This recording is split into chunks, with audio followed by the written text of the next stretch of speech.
Hello everyone, सभी को नमस्कार। हमारे जीवन में नकारात्मक बातें हमारे सपनों को काफ़ी हद तक प्रभावित करती है, हमारे जीवन को काफ़ी हद तक प्रभावित करती है। खासकर युवाओं की तो वाट लगा रखी है ये नकारात्मक बातें। अपनी जीवन यात्रा और संस्मरणों के द्वारा और खुद पर कुछ ऐसी चीज नकारात्मक बातों का विशेष प्रभाव पड़ा, तो मैंने इनका कुछ संकलन किया है। तो मेरे नज़र से सबसे वाहियात और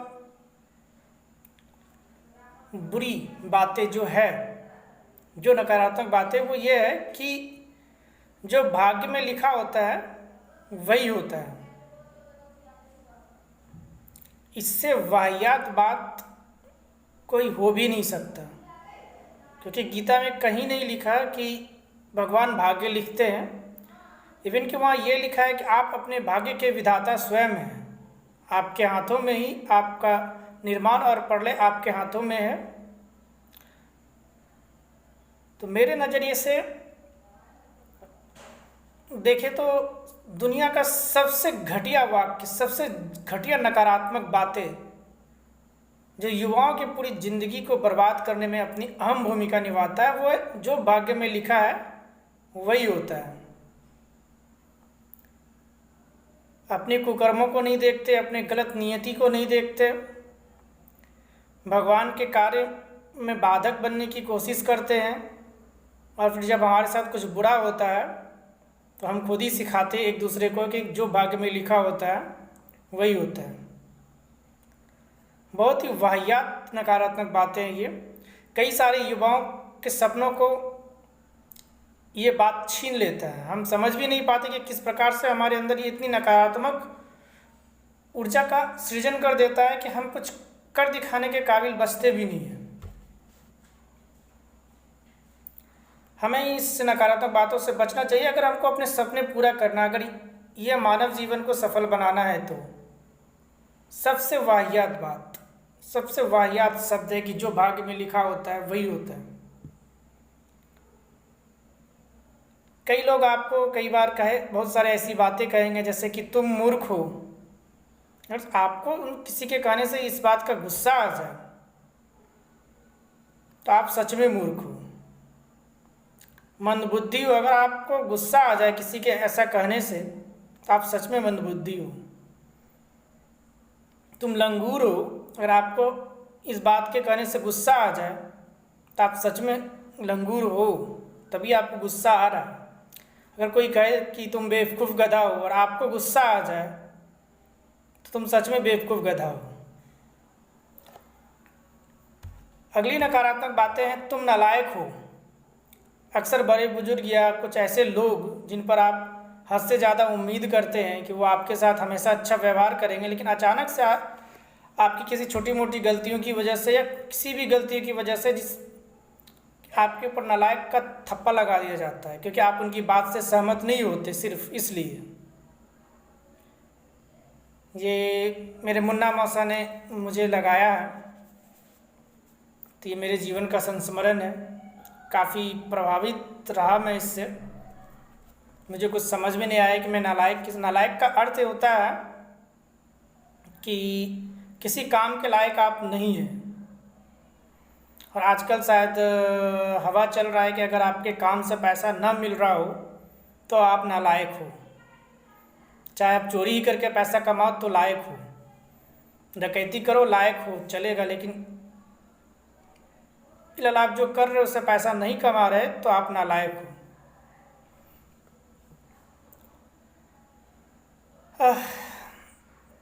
तुम खानदान की इज्जत मिट्टी में मिला दोगे। अगर आप कुछ नया करते हैं, कुछ एक्सपेरिमेंट करते हैं, तो उसमें अच्छी बुरी बातें हो सकती है, कुछ ऐसी बातें हो सकती है जिससे कि थोड़ा सा इफेक्ट पड़ सकता है आपके इमेज पे। इन कुछ लोग ऐसे भी माता पिता थे जो अपने बच्चों की ज़िंदगी खुद बर्बाद करते हैं और दूसरे को सिखाते हैं कि तुम नालायक हो, तुमने पूरे खानदान की इज्जत मिट्टी में मिला दी। लेकिन अगर कोई आपको ऐसा बोलता है और आपके ऊपर इसका बहुत ही नकारात्मक असर पड़ता है कि आपके ऐसा कोई मंशा नहीं थी, लेकिन फिर भी आपकी अधूरी बात सुनकर आपको ही सिर्फ सुनाया जा रहा है, तो ऐसे लोगों से बचने की कोशिश कीजिए। इग्नोर मारिए इन लोगों को। काफ़ी माइंड में फ्रस्ट्रेशन पैदा करते हैं ये बातें। वो सामने वाला खुद गलत है, फिर भी अगर कोई ऐसी बातें करता है तो बचने का प्रयास करना चाहिए, क्योंकि अगर इज्जत का बोझ लेकर आप बहुत आगे तक सफ़र नहीं कर सकते। अगर सर पर 100 kg का कोई बोझ लाद दिया जाए और चलने के लिए कहा जाए तो आप कितने कदम चल पाएंगे। तो ख़ानदान की इज्जत, जिसने इस ख़ानदान की नींव रखी, उसकी परिस्थितियाँ अलग थी, हमारी अलग है, समय अलग है, सोच अलग है। हम जिनसे मिलते हैं, उठते बैठते हैं, उनके साथ उनके विचार अलग हैं।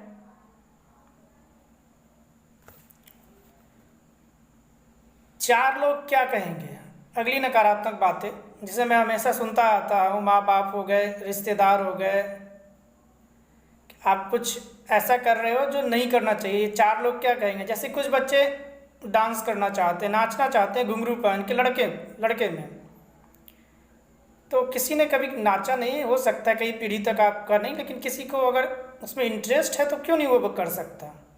आप दूसरे के बच्चे को नाचते हुए देख कर खुश होते हैं, लेकिन अगर खुद का बच्चा ऐसा करना चाहे तो चार लोग क्या कहेंगे, खानदान की इज्जत चली गई। आप जानबूझकर अपने बच्चों के टैलेंट को कुचलते और फिर बाद में कहते कि जो भाग्य में लिखा होता है वही होता है। चुल्लू भर पानी में डूब मरिए आप लोग। ये चार लोग हैं कौन, मुझे तो नहीं पता ये चार लोग हैं कौन, कमेंट करके बताइएगा। मुझे आज तक नहीं समझ में आया कि चार लोग किससे परेशानी होती, कौन है ये चार लोग। हमेशा सुनने में मिलेगा। कई लड़कियां अच्छा सा गाना गा सकती है, लेकिन है कि आपकी बेटी को लोग नाचने गाने वाली बोलेगा तो आप इस वजह से आप उसको गाना गाने नहीं देते, डांस करने नहीं देते, या कुछ ऐसा एक्टिविटीज़ जिससे कि वो अपने उसमें सबसे बेस्ट कर सकता है, दुनिया में वो मेडल ला सकता है, दुनिया को अपना टैलेंट दिखा सकती है या दिखा सकता है। ऐसा कुछ बच्चा करना चाहता है तो आप उसे सिर्फ ये चार लोग के कहने से क्या कहेंगे, मुझे नहीं पता ये चार लोग हैं कौन। माँ बाप भगवान होते हैं। और एक श्लोक मिलता है, एक स्लोगन और मिलता है कि माँ बाप भगवान के तुल्य होते हैं। ये काफ़ी सेंसिटिव टॉपिक है, मैं इस पर एक अलग से ही वीडियो बनाऊंगा। ये काफ़ी मेरी ज़िंदगी से काफ़ी जुड़ता भी है,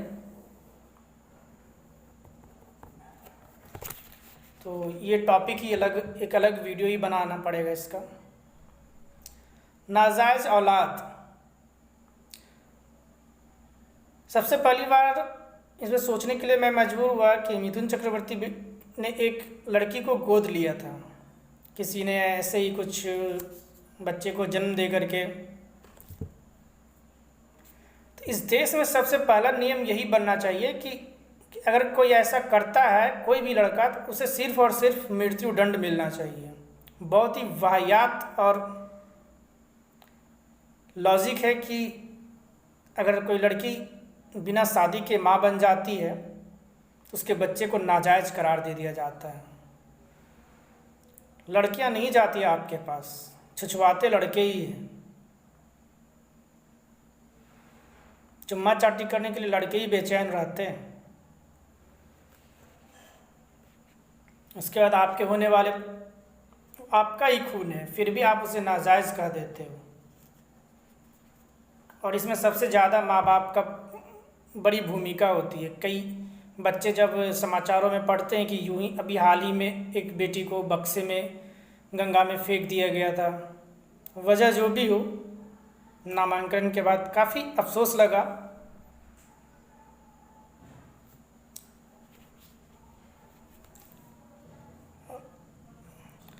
कुछ एक बातें और भी है जो कि काफ़ी तकलीफ़ देती है, ऐसे वाक्य, ऐसे शब्द, वजह जो भी हो, मुझे कहना चाहिए नहीं, मुझे नहीं समझ में आता, लेकिन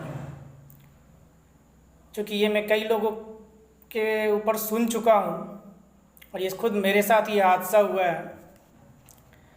तुम एक बाप के औलाद हो तो कभी मेरे दरवाजे पर कदम मत रखना।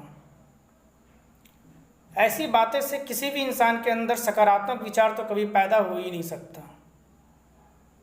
और इसे कहने वाले मुन्ना मौसा हैं।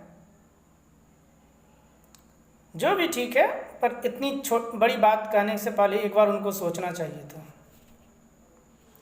आज उनके अगेंस्ट मेरे मन में जो नकारात्मक विचार हैं, ये उन्हीं की बातों का देन है।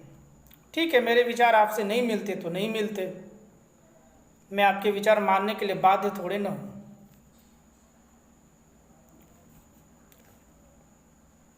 तुमको जमाने के साथ चलना चाहिए। अगर जमाना गलत रास्ते पर चल रहा है तो हम भी गलत रास्ते पर चले। फिर हम किसी अमीर व्यक्ति को देखकर दुखी क्यों होते हैं?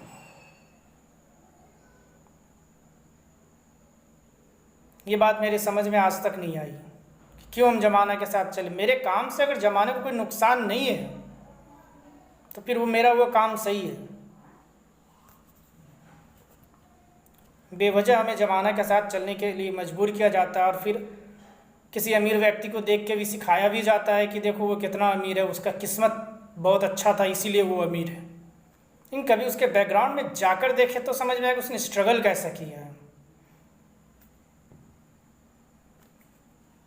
विराट कोहली की बात ले तो उन्होंने अपनी ज़िंदगी का फैसला अपने पिताजी के मरने के बाद लिया।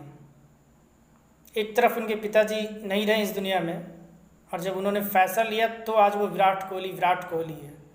महेंद्र सिंह धोनी सरकारी नौकरी छोड़कर, जमाने की रीत को छोड़कर क्रिकेट में कैरियर बनाने के लिए चले गए। अगर वे सफल नहीं होते तो उनकी ज़िंदगी का क्या हर्ष होता ये उनको भी नहीं पता है। तो फिर भी रिस्क जोखिम तो युवा ही उठाएंगे, बुढ़े से तो ये काम होने वाला नहीं है। और हम अपने बच्चों को जोखिम उठाना क्यों नहीं सिखाना चाहते? भारत में कुछ ज़्यादा ही बीमारी है कि बच्चों को जोखिम उठाने ही नहीं देना है। पर युवा कोई बड़ा काम करने का नहीं सोचेंगे तो बुढ़े क्या सोचेंगे? नहीं सोच सकते। कभी कभी कुछ ऐसी लड़की से क्या लड़के शादी कर लेते हैं या किसी तरह हो जाता है, शादी के वक्त दिखाई नहीं देता, उसके बाद उसे ज़िंदगी भर का टॉर्चर सहना पड़ता है कि मेरे ख़ानदान में तुम्हारी जैसी लड़की से किसी की शादी नहीं हुई, क्योंकि उसका रंग गोरा नहीं है, सांवला है या थोड़ा और ब्लैक है। शादी के वक्त देखना चाहिए ना। उसके बाद जब माँ बन जाती है फिर उससे प्रताड़ना करके उससे घर से निकाल दिया जाता है। ऐसे भी खबरें हमेशा समाज में, रिश्तेदारों में, परिवारों में चलता रहता है। कुछ भी छोटा मोटा काम या नौकरी कर लो, वाह। जब अभी युवा कुछ कर दिखाने की सोच होती है, उसे ऐसे वाहियात सोच डाल दिया जाता है कि कुछ भी छोटा कर लो, मतलब मर मर कर जियो, कोई दिक्कत नहीं है। शायद भारत में ये कुछ ज़्यादा ही है कि कुछ भी छोटा कर लो।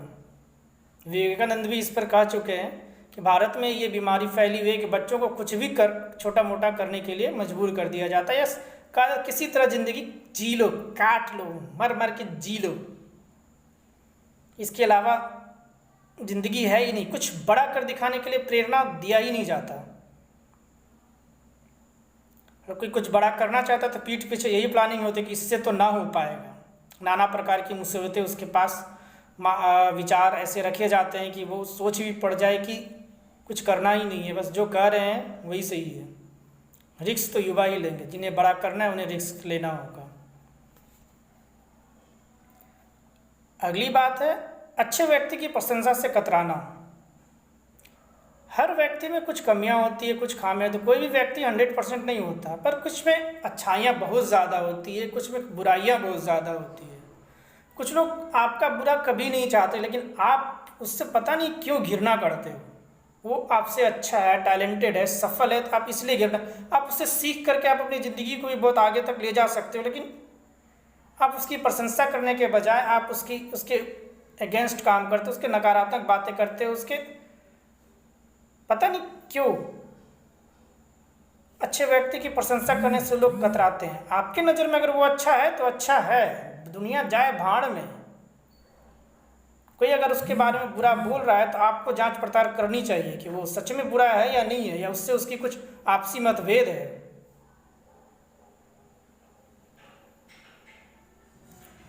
जैसे कि इस पे कुछ याद आ गया कि मेरे घर के सामने एक बर्तन बनाता है, ठठेरा रहता है, विजय बर्तानिया।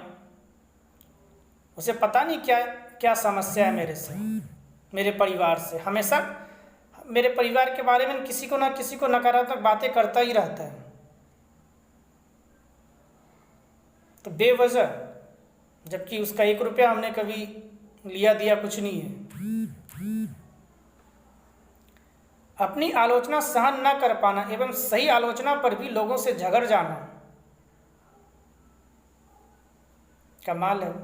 आप गलती भी करो और ऊपर से सीना जोड़ी भी करो कि हम गलत नहीं हैं। दुनिया मूर्ख थोड़े ना है।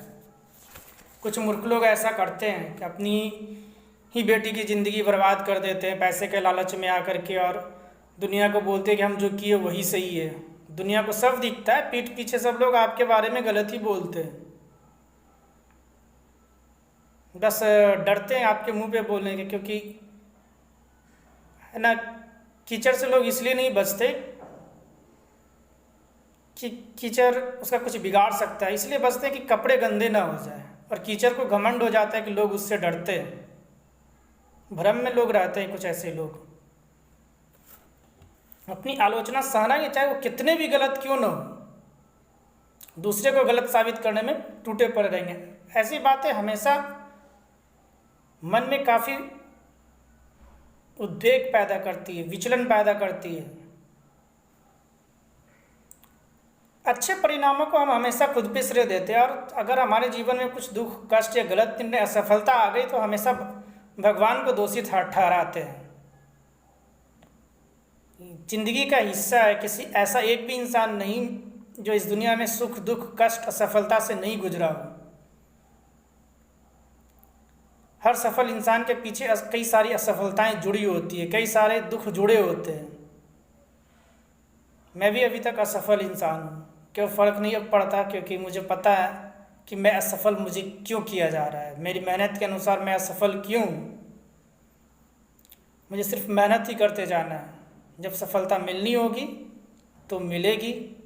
और मुझे इस काबिल शायद वक्त बना रहा है कि मैं अपनी सफलता को संभाल सकूं, घमंड में चूर ना हो जाऊं, क्योंकि मेरे रास्ते बिल्कुल सही है।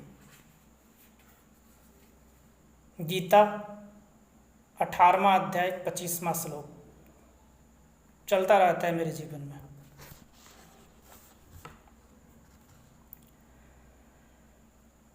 गलत निर्णय होने पर स्वयं उसकी जिम्मेदारी नहीं लेना, दूसरे के मत्थे मरना, भगवान के मत्थे मरना, उसके मत्थे मरना, तीसरे के मत्थे मरना, ये सबसे ज़्यादा हमारे सपने को नहीं पूरा करने के लिए, क्योंकि फिर हम अपनी गलती देख नहीं पाते और हम अपने सपने, जो भी युवा ऐसा करते वो कभी अपने सपने को पूरा नहीं कर सकते। आप कुछ करते हो तो गलतियां होंगी, 100% असफलता मिलेगा। दाल भात का कोर नहीं है कि बस सोचे और हो गया। गलतियां और असफलता के लिए तैयार रहिए अगर आपको अपने सपने को पूरा करना है। क्योंकि कभी कभी ऐसा होता है कि भगवान एक दरवाज़ा बंद करते हैं तो सैकड़ों दरवाज़ा खोल देते हैं, और हम उसी दरवाज़ा के आगे बैठकर रोते रहते कि हे भगवान, हमारे ज़िंदगी में ये ऐसा क्यों करना था, मेरे ही साथ ऐसा क्यों होता है, हमेशा मेरे ही काम में, मेरे ही कर्म में ऐसा होना क्यों लिखा होता है। भगवान कभी किसी का बुरा नहीं चाहते, आपको हमेशा आपके लिए बेस्ट देना चाहते हैं। बस आप समझो, जब वो दे तो आप उसे संभाल सको। मदर्स डे और फादर्स डे में कई सारी ऐसी बातें लिखी थी जो दिमाग झन्ना जाता है। ऐसी एक बातें जो मुझे चुभ गई, दुनिया जीत कर भी माँ का दिल नहीं जीता तो ये जीत हार के समान है। दुनिया में ऐसी कौन सी माँ पाई जाती होगी भाई, मुझे आज तक समझ में नहीं आया। कि पूरी दुनिया जीत जीत ले और फिर भी माँ का दिल हम नहीं जीत पाए। ऐसी कोई माँ दुनिया में पाई जाती होगी? पता नहीं कहाँ से लोग इसको एक्सेप्ट कर लिए। बस हृदय स्पर्शी बात है, माँ से जुड़ा है तो बिना सोचे समझे, बस बिना सोचे समझे एक्सेप्ट कर लेना। ऐसी कौन सी माँ होगी जो कि आपके दुनिया को जीतने का वो खुश नहीं होगी, वो उसका दिल नहीं हम जीत पाएंगे? ऐसा कौन सी माँ? ऐसा कोई माँ पाई ही नहीं जाती दुनिया में। फादर्स डे पे मैंने इस बात को नोटिस किया कि आपकी सफलता से माँ बाप खुश नहीं है तो आप असफल हैं, आपकी सफलता कोई मायने नहीं रखती। अरे ऐसे कौन से माँ बाप पाए जाएंगे दुनिया में यार जो आपकी सफलता से नाखुश हों? पता नहीं कहाँ कहाँ से कौन कौन सी नकारात्मक बातें लॉजिक लोगों ने स्वीकार कर रखा है, समझ में नहीं आता। बड़ी बड़ी बातें फादर्स डे और मदर्स डे में होती है, पर वो कितनी सच्ची है पता नहीं। ऐसे ही एक बातें हमेशा वायरल होते रहता है कि सभी लड़कों की नज़र कुत्तों जैसी होती है। जो लड़कियां ये बात बोलती है उनसे बस मैं इतना ही कहना चाहता हूँ कि लड़के में पिता और भाई दोनों आते हैं तो उनकी भी नज़र कुत्तों जैसी ही है। अपने कॉन्सेप्ट को बदलिए। हाँ, ये एक और, राजा जनक ने भी तो सीता के लिए राम ढूंढा था, किंतु भाग्य देखो, भगवान लीला रचते, उनका ना तो कर्म से कोई वास्ता है ना ही भाग्य से।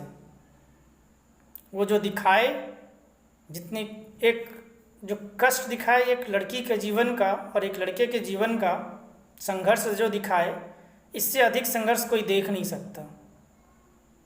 ये चरम संघर्ष है। दुनिया को सीखने के लिए उन्होंने लीला दिखाया। उनका ना तो कोई भाग्य होता है ना वो कोई कर्म करने आते, बस दुनिया को कुछ सिखाने दिखाने आते हैं। ये बात भगवत गीता में लिखा है। और ये ऐसा कहने वाले लोग हैं ना, ऐसे ही माँ बाप होते हैं जो अपने बच्चों के लिए गलत निर्णय लेते हैं, अपने गलत निर्णय से अपनी बेटी की ज़िंदगी बर्बाद करते हैं। ऐसे ही माँ बाप ने ऐसे हृदय स्पर्शी बातें बना रखी है, क्योंकि कभी कभी वो लोग ऐसी हृदय स्पर्शी बातें कर जाते हैं जो कि विद्वानों को भी सोचना पड़ जाता है।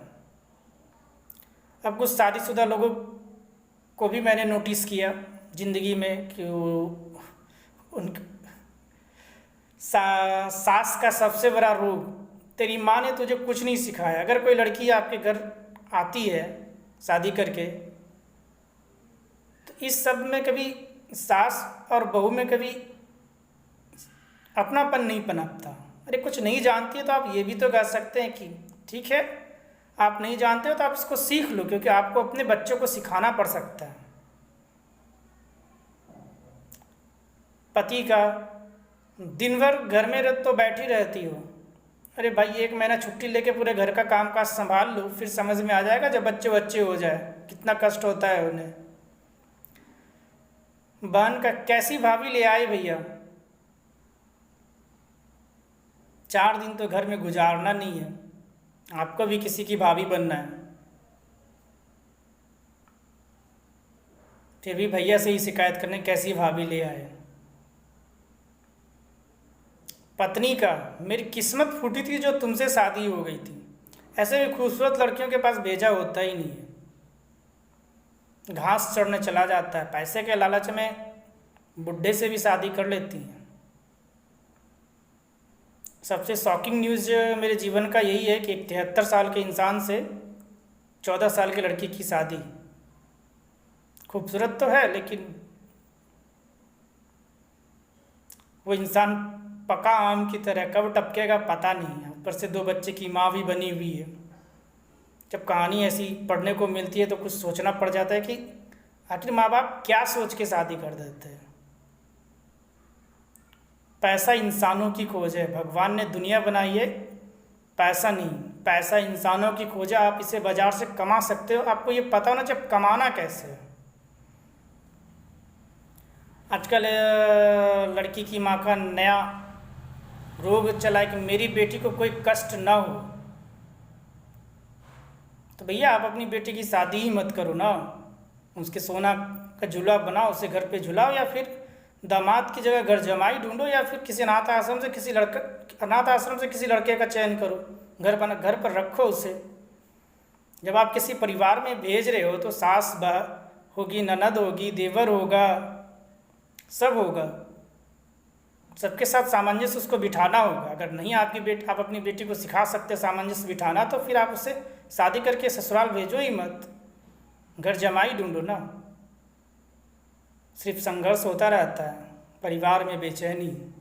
ऐसी नकारात्मक शिक्षा दे करके आप अपने बेटी का उज्जवल भविष्य तो कभी नहीं बना सकते, फिर उसके ऊपर रूल आउट होना शुरू हो जाता है। हाँ, एक और ये नेक्स्ट बड़ा ही अच्छा है। मर्दों के आंखों में आंसू अच्छे नहीं लगते, मर्द को दर्द नहीं होता। जो ऐसा कहता है उसे 2-4 लठ लगा दिया करो एकदम, कि मर्द को दर्द नहीं होता, बस 4 लठ उसके मगज पे, फिर समझ में आ जाएगा कि मर्द को दर्द होता है कि नहीं होता। और आँख में आंसू, हार्ट अटैक से ज़्यादा मौत इंडिया में मर्दों की ही होती है, लड़कों को ही हार्ट अटैक से ज़्यादा मौत होता है, रिपोर्ट पढ़ा था मैंने। अगली बात है कि मर्द की वफ़ा का पता पत्नी की बीमारी में चलता है, और औरत की वफ़ा का पता पति की बेरोज़गारी में चलता है। तो मतलब कहने का है कि पत्नी बीमार पड़ेगी तभी पति का वफ़ा पता चलेगा, और पति को बेरोज़गार होना होगा पत्नी की वफ़ा को जानने के लिए। अरे यार, क्या वाहियात नकारात्मक बातें। लोग आराम से वायरल करते रहते बिना सोचे समझे कि इसका कुछ असर भी लोगों के जीवन में हो रहा है या नहीं हो रहा है। लास्टली जो मेरे कलेक्शन में है, लड़कियां बच्चा पैदा करने की मशीन नहीं होती। तो थोड़ा सा अपने आप को अपडेट कीजिए कि आप एक जैविक मशीन हैं। इस दुनिया में अगली पीढ़ी को लाने वाली आप एक जैविक मशीन हैं, और जितना भी जीव जंतु है वो एक जैविक मशीन ही है, चाहे वो लड़का हो, लड़की हो, सांप, छछूंदर, बकरी, भैंस, बैल, घोड़ा, गाड़ी, जो भी है, गधा, शेर, लंगूर, जितने भी प्रकार के जीव, चराचर जीव, तो सब एक जैविक मशीन है। इसे हम रेगुलेट भी नहीं कर सकते, ये ऑटोमेटेड रेगुलेशन भी है। इस तरह की नकारात्मक बातें कभी आपको आगे बढ़ने नहीं देती है। आप लोग भी कमेंट करके बहुत सारी नकारात्मक बातें बता सकते हैं। अगले कलेक्शन शो में अगर और बढ़ गया तो मैं और दूंगा। फिर कभी अगर नकारात्मक बातों पे मुझे चर्चा करनी पड़ी तो मैं और ज़्यादा, लोग कमेंट कर सकते हैं कि आपके जीवन में ऐसी कौन सी नकारात्मक बातें हैं जो आपको काफ़ी इफ़ेक्टिवली नाम के साथ, मेरे जीवन में जो इफ़ेक्टिव नकारात्मक बातें हुई मैंने उसे नाम के साथ कहा है। तो किसने क्या कहा, चाहे आपके माता पिता हो सकते हैं, भाई बहन, रिश्तेदार हो सकते हैं। जैसे कि एक घटिया औरत ने मुझे कहा था कि मैं मोटिवेशनल कोट्स उसकी बेटी के लिए लिखता हूँ। काफ़ी शॉकिंग बात है, सोच समझ के किसी को बोलना चाहिए। उसकी बेटी के साथ मुझे सुहागरात नहीं मनानी थी, जिसके साथ मनानी थी उसके साथ तो सेटिंग होने नहीं दिए। मूर्ख औरत। क्योंकि अगर उसको मूर्ख बोल दो और गुस्सा आ जाए तो ज़रूर मूर्ख है।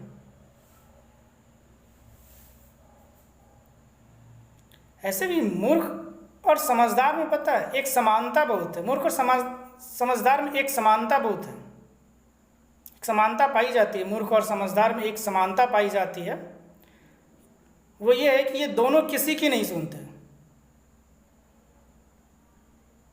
मूर्ख को ज्ञान की बातें समझ में नहीं आती और समझदार को गलत ज्ञान समझ में नहीं आता।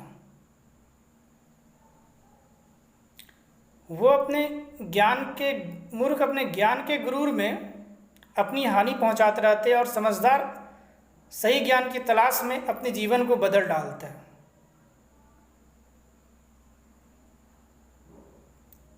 Thank you.